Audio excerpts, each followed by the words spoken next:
Il ne s'agit pas avec nous de dire qui je suis, de me déclarer. Il ne s'agit même pas de dire comme qui je suis, mais ce que nous pourrons faire si nous nous nouons.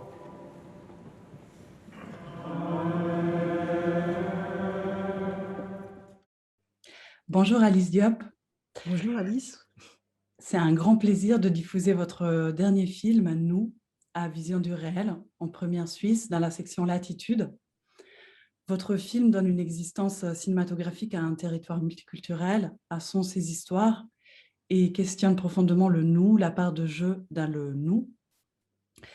Votre film est constamment traversé par l'histoire présente, mais aussi par les histoires passées.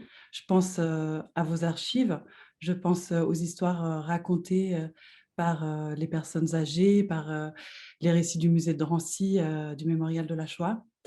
Comment avez-vous composé, comment avez-vous écrit votre film pour articuler cette relation très forte entre le passé et l'histoire et le présent? Alors, merci beaucoup déjà pour, vos mots sur le film et je suis ravie aussi qu'il puisse, avoir cette première en Suisse, dans un festival Vision du réel. J'ai jamais eu la chance de me rendre, en physique, mais voilà, je suis très contente que le film soit diffusé là-bas, malgré les circonstances. Et alors pour répondre à ta question, il faut quand même que je rappelle, que je rende à César ce qui lui appartient et que je rappelle qu'en fait ce film naît d'un livre que j'ai lu il y a quelques années, qui s'appelle Les Passagers du Roissy Express, d'un auteur qui s'appelle François Maspero. Et François Maspero est un éditeur très connu en France et aussi un écrivain qui a commencé à écrire des livres autour de 30-40 ans et qui a composé en fait en 1989 ce livre à partir d'une randonnée qu'il a effectuée avec une photographe qui s'appelle Anaïk Frank le long de la ligne de RER B. Et donc le RER B à Paris, enfin en France, c'est un RER qui traverse toute la banlieue nord et la banlieue sud et qui traverse en fait des zones géographiques, socioculturelles extrêmement variées, extrêmement diverses. Et en fait, pour le point autobiographique, moi je suis née à la partie nord de la ligne. Mes parents se sont installés quand ils sont arrivés du Sénégal à Aulnay-sous-Bois.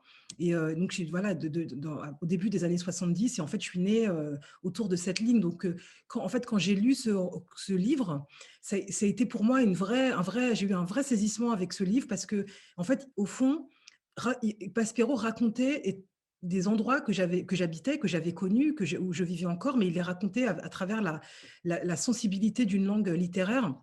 Et du coup, il décloisonnait en fait ces endroits, ces gens d'un récit en fait dans lequel on a tendance à les enfermer beaucoup, c'est-à-dire un récit de l'immédiateté, un récit journalistique, un récit sociologique. Lui, tout d'un coup, en fait, il prenait dans une espèce de liberté artistique et créative en traversant cette banlieue, juste pour le plaisir d'aller voir. Et en fait, en ayant pour principe de s'arrêter chaque jour à une gare. La ligne B du RER, elle fait 38 gares. Donc, il s'arrêtait chaque jour à une gare. Et en fait, il décidait de randonner autour de cette ligne avec le unique but d'aller en fait rencontrer des gens et d'aller témoigner par la littérature de ces rencontres qu'il n'avait pas du tout prévues avant. Et en fait, il s'est donné la liberté de voir ce que ces lieux allaient pouvoir lui montrer, est-ce que ces lieux allaient pouvoir lui dire. Et en fait, bien sûr que cette ligne, c'est une ligne qui est vraiment qui est enfermé dans un qu'il a traversé au présent. Il a fait des rencontres de gens et en fait, en rencontrant les gens, raconté l'histoire de l'immigration ouvrière, l'immigration postcoloniale. Et en même temps, il a traversé des lieux d'histoire, c'est-à-dire que Drancy, le camp de concentration de Drancy, qui était un lieu de départ pour Auschwitz en France, enfin, là où tous les déportés étaient parqués avant de partir dans les camps de concentration en Allemagne et en Pologne, est sur la ligne. Mais il y a aussi, voilà, il a traversé plein d'endroits. La basilique de Saint-Denis, les rois de France sont enterrés à Saint-Denis, donc vraiment en banlieue nord, et très peu de personnes le savent. Mais voilà, donc c'est quand même dans ce livre, il recueillit à la fois l'histoire au présent et en même temps l'histoire au passé. Et voilà, moi, ça a été un livre fondamental parce qu'il m'a permis de regarder ces endroits où j'avais grandi en les rendant remarquables. Ce qui n'est pas évident en fait quand on grandit en banlieue, notamment en banlieue nord en France, on apprend très vite en fait à, à se désolidariser de ces lieux-là parce que voilà, c'est les lieux de la misère, c'est les lieux de la violence. Enfin, on nous dit que c'est les lieux que de la misère, que de la violence, et pourtant, c'est des endroits, c'est nos royaumes d'enfance. Enfin, moi, c'était mon royaume d'enfance. Et tout d'un coup, en fait, il prenait une dignité complètement extraordinaire à travers ce roman, à travers ce livre, qui est très infénissable. En fait, c'est un livre d'écrivain, c'est pas un roman, c'est pas un livre de journaliste, c'est vraiment un espèce de, voilà, d'essai extrêmement littéraire sur une traversée que ce Tom a fait pendant un mois en 1989. Et donc, j'ai eu envie de m'inspirer de sa démarche, non pas de l'adapter au sens littéral du terme, parce que je savais bien que traverser cette ligne 30 ans après, c'était nécessairement pas voir la même chose, et la traverser à mon endroit, c'est-à-dire comme une fille qui habitait au nord, qui est une descendante d'une histoire de l'immigration, etc. C'était pas du tout, j'allais pas du tout regarder ces lieux de la même manière que lui, qui ne connaissait pas du tout la banlieue nord, étant un enfant de la banlieue sud, donc de la banlieue plus cosy. Donc, il n'y avait pas du tout l'idée de l'adaptation au sens littéral du terme, mais m'inspirer de sa démarche était pour moi une démarche hyper politique au moment justement où les attentats du 11 janvier, enfin les attentats de janvier 2015 sont arrivés. J'ai eu l'impression assez étouffante que la banlieue, à ce moment-là, était convoquée à tout va par des gens, par des experts autoproclamés qui essayaient de nous raconter, nous dire, en fait, ce qui était en train d'arriver à la société française, qui était presque en voie de dislocation, en fait, à partir en tout cas, c'était un moment politique, heu, historique, hyper important. Pour moi, vraiment, janvier 2015 dit quelque chose d'une histoire de la société française, et j'avais le sentiment et en fait, c'est très compliqué de raconter l'histoire au présent, et je pense qu'il faut un temps de recul pour essayer d'analyser et comprendre ce qui se passait. Mais finalement, ce qui se passait, j'avais l'impression que mes films précédents et mon souci de faire du cinéma dans ces lieux-là était aussi une manière, déjà, en fait, de voir venir la catastrophe, et en tout cas d'essayer enfin, moi, c'est comme si j'avais senti que la catastrophe allait arriver. Et quand elle arrivait, j'ai eu l'impression que tout mon parcours de cinéaste n'avait fait que l'anticiper, n'avait tenté que de la dire, même si c'était de façon imprécise, et pas forcément consciente et pas forcément claire.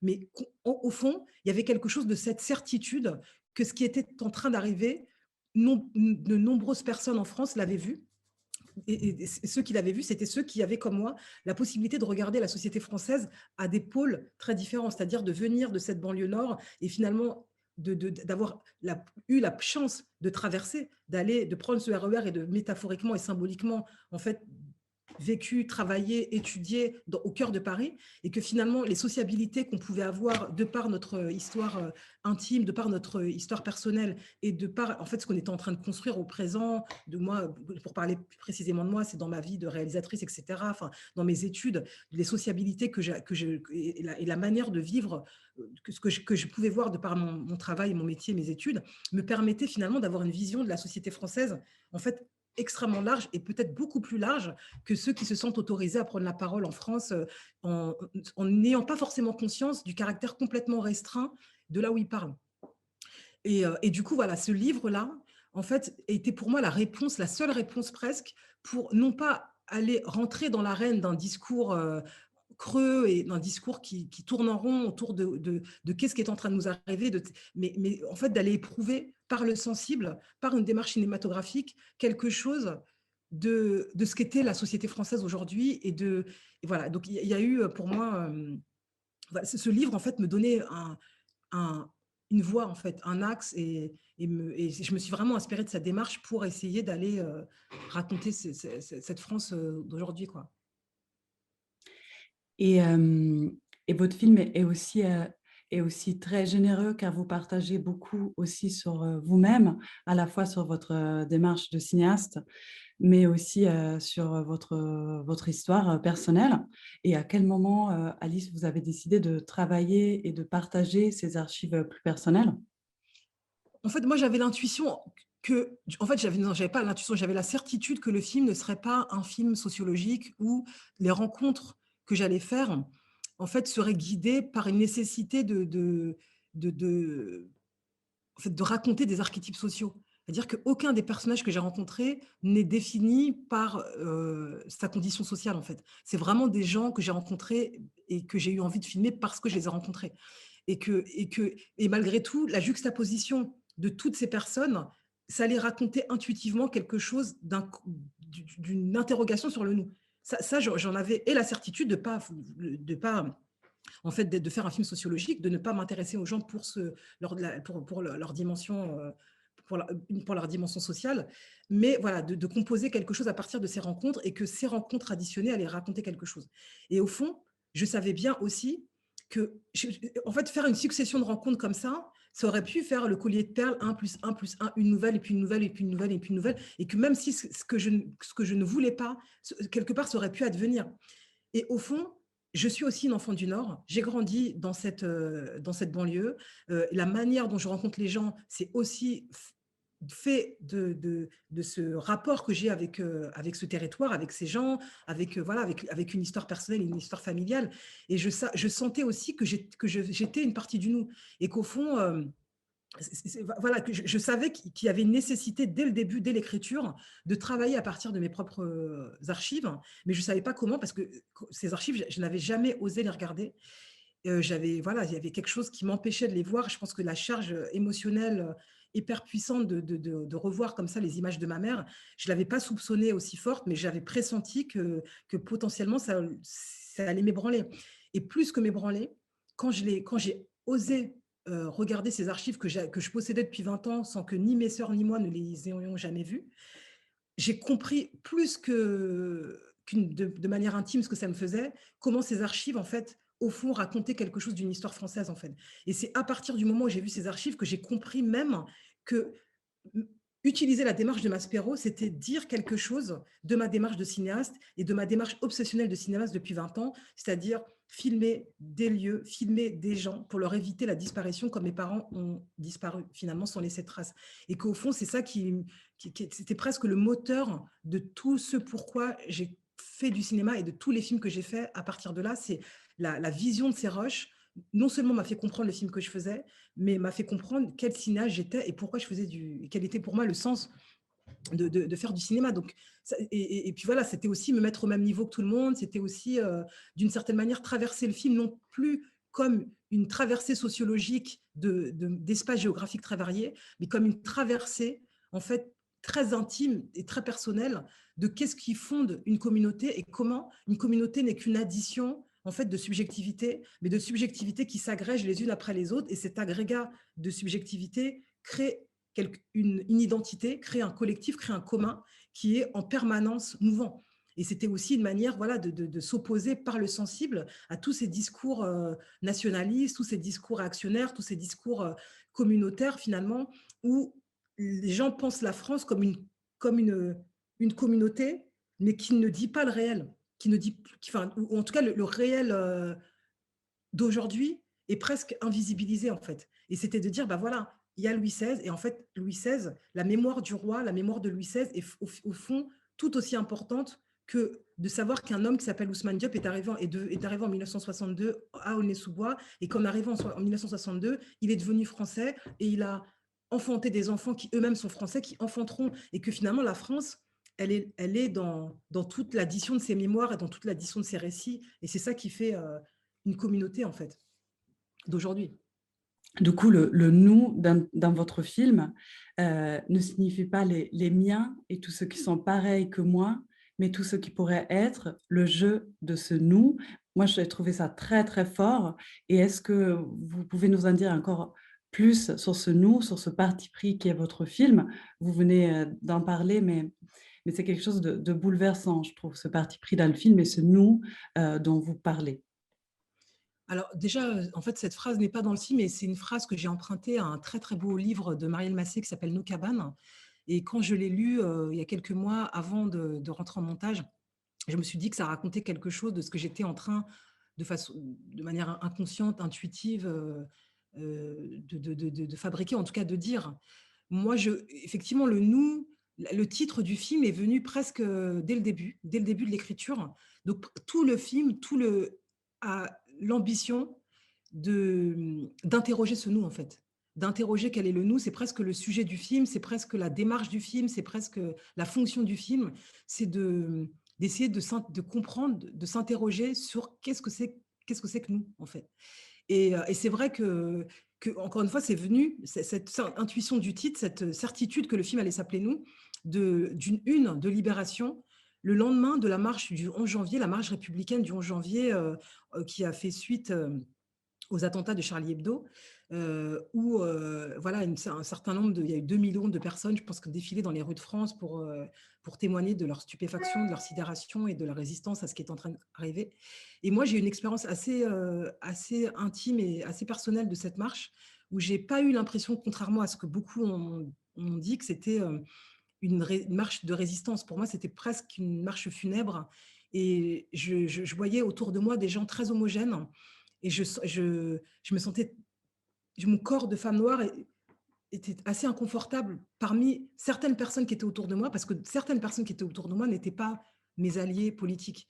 Il y avait beaucoup, beaucoup de gens de l'extrême droite. Il y avait, voilà, j'ai senti dans mon corps quelque chose, voilà, d'une, qui m'a mis en danger, en tout cas qui a mis en crise mon sentiment, en tout cas qui a mis à l'épreuve mon sentiment d'appartenance à cette citoyenneté-là.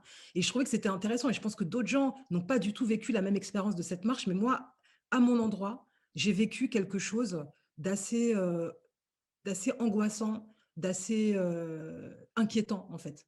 Voilà, d'une femme qui m'a interpellée, qui m'a insultée dans la rue, qui m'a reproché de ne pas chanter la Marseillaise, comme si, d'une certaine manière, le fait de chanter la Marseillaise, c'était une manière de lui donner mes papiers et d'affirmer une citoyenneté, dont elle doutait, en fait, parce que c'est plus elle qui en doutait que moi qui n'en doute, parce que je me sens profondément française, mais je suis française à ma façon, et je pense qu'il y a beaucoup de manières d'être français, et fort de toute une histoire, en fait, qui enrichit la manière d'être français aujourd'hui, et ça, j'en suis extrêmement fière.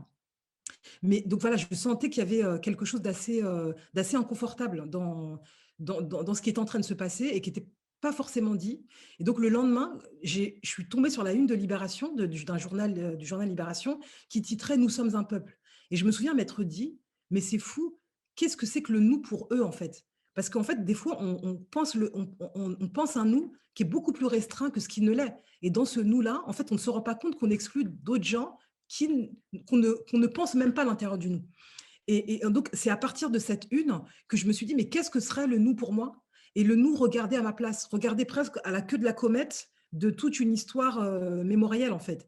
Et ben, regarder le nous, c'est englober tout ça, c'est-à-dire que c'est de dire: «Bah, voilà, la chasse à courre, ils sont, je les accueille dans mon nous, comme j'accueille des gens qui, depuis 200 ans, viennent pleurer sur la mémoire de Louis XVI. C'est des gens qui n'ont rien à voir avec moi, ni sociologiquement, ni politiquement, ni humainement, ni rien, mais ils font partie de mon nous, et quelque part, les intégrer dans le nous où j'intègre mon père, où j'intègre un sans-papier immigré qui est en France depuis 20 ans et qui a pas ses papiers, où j'intègre une jeunesse, d'origine, une jeunesse française, mais qui vient d'ailleurs et qui chante Édith Piaf, comme en ayant la conscience qu'elle leur appartient autant qu'à d'autres.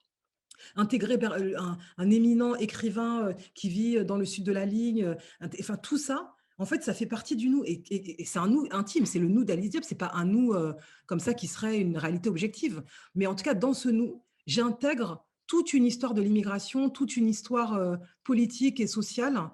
J'intègre, la Shoah, j'intègre enfin tout ça, ça fait partie de mon nous, et le dire, c'est affirmer quelque chose d'éminemment politique aujourd'hui en 2021 en France, quoi.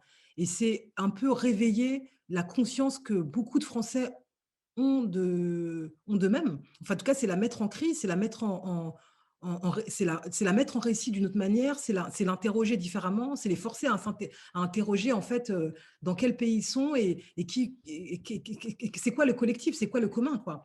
Et on peut faire du commun avec des gens qui n'ont rien à voir avec nous, et on peut voir dans des gens qui n'ont rien à voir avec nous quelque chose qui nous renseigne sur nous-mêmes, en tout cas, il faut s'en donner la peine, et c'est ce que le film propose, c'est de regarder toutes ces vies, finalement, des vies très différentes de nous, mais c'est les regarder en se demandant ce qu'elles peuvent nous apprendre sur nous-mêmes. Mais il n'y a aucun discours, lénifiant dans ce que je dis. C'est-à-dire que je dis, enfin, on voit bien que le nous, c'est pas une affirmation, c'est qu'une question, parce que c'est des mondes sociaux qui vivent les uns près des autres, mais qui s'ignorent profondément. Et c'est presque comme si le film créait une utopie, créait quelque chose qui n'existe pas forcément dans le réel, mais d'une certaine manière, en le faisant, elle force tous les spectateurs à s'interroger sur qu'est-ce que c'est qu'une société contemporaine. Et pour moi, c'est pas qu'un film sur la France. Enfin, je suis très, très émue et très, étonnée aussi par la réception du film, à l'étranger, parce que c'est aussi bien aux États-Unis, aussi bien, en Angleterre, en Allemagne, je pense que même en Suisse, enfin, c'est des questions qui, à mon avis, sont d'actualité et sont hyper prégnantes. Donc c'est presque une proposition d'interrogation d'une société en fait multiculturelle aujourd'hui et qui est traversée par le vent de l'histoire. Et qu'est-ce que ça fait de voilà, qu'est-ce que ça dit, qu'est-ce que ça dit de nous, qu'est-ce que ça fait de, de, de, de juste de se poser cette question-là en fait. Qu'est-ce que ça déplace? Merci. Je sais que vous avez, commencé à travailler, à préparer votre film, en faisant des repérages sans forcément, de caméra ni d'appareil photo. Vous avez, travaillé, au départ, vous avez, traversé ces lieux aussi accompagné par exemple, j'ai lu d'un artiste aquarelliste. Est-ce que vous pouvez nous raconter en fait comment vous avez fait ces repérages? Vous avez préparé le film une fois que vous aviez décidé de traverser cette ligne de RER B? Oui.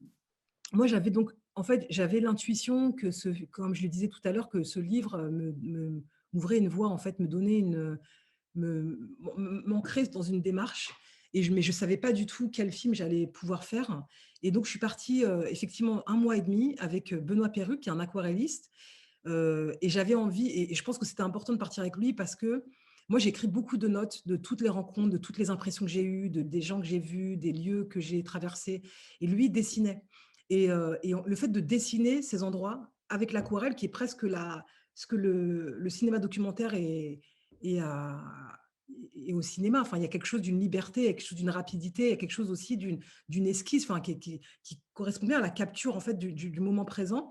Et en même temps, en le faisant, il me permettait de réfléchir à la manière de renouveler le regard sur ces endroits. C'est-à-dire que la beauté de ces aquarelles m'a aussi guidée sur le soin cinématographique que j'avais envie d'accorder à ces lieux.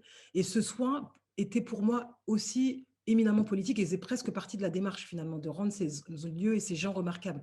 Donc je savais que j'avais pas envie de partir avec une caméra, j'avais pas envie de filmer tout de suite parce que j'avais besoin de prendre de la distance, de recomposer, de recréer des images pour leur conférer une dimension beaucoup plus puissante, beaucoup plus grande que ce que je n'aurais pu faire dans un rapport très, que direct au réel. Mais que donc voilà, donc ça m'a beaucoup aidé de parler de discuter avec lui. Ça m'a beaucoup. J'ai réfléchi en fait à quel type de film j'avais envie de faire à partir de ces nombreuses notes que j'avais écrites. Et tout d'un coup, la question de la nouvelle, la question de voilà d'un récit comme ça qui serait comme un recueil de nouvelles autour de travailler sur la banalité, sur la quotidienneté, et que dans cette banalité, cette quotidienneté, accéder à quelque chose de l'universel, c'est tout les premières impressions, mes premiers textes, mes premières rencontres qui m'ont guidée vers cette piste-là. Et donc, je savais, à l'issue de ces repérages, que le souci, le soin à l'image allait être fondamental et que c'était aussi un film qui s'inscrivait dans une cinématographie beaucoup plus vaste et dans une photographie aussi. C'est-à-dire que traverser la banlieue, on ne peut pas traverser la banlieue sans convoquer Robert Doisneau, sans convoquer Piala, sans convoquer tout un imaginaire cinématographique et de photographie. Et c'était s'inscrire au présent. Et donc, c'était vraiment un enjeu hyper fort pour moi. Donc, ça, c'était une des pistes d'écriture. Et aussi, voilà, l'autre piste d'écriture, c'était de travailler à partir de la quotidienneté, de la banalité, à partir de l'esquisse, à partir du non-dit, voilà, de travailler à partir de ces personnages-là. Et j'avais l'intuition que chaque histoire allait forcément inventer sa propre manière d'être mise en récit. Donc, que le film allait être presque qui allait déployer la panoplie du cinéma, du cinéma documentaire, du cinéma direct, au cinéma à la première personne, au cinéma presque expérimental, finalement, au cinéma d'entretien, et que toutes ces formes-là qui font l'écriture du documentaire, enfin, la variété, la diversité et la profusion du cinéma documentaire, elles allaient pouvoir en fait être mises à l'épreuve dans ce film-là. Donc, c'était quelques-unes des intuitions de départ que mon travail de repérage m'a permis de faire, en fait, m'a permis de penser, d'élaborer. Beaucoup Alicia pour vos mots, pour vos films essentiels que Merci je beaucoup, vous Alice. encourage toutes et tous à découvrir au festival. Merci beaucoup, Alice. Merci.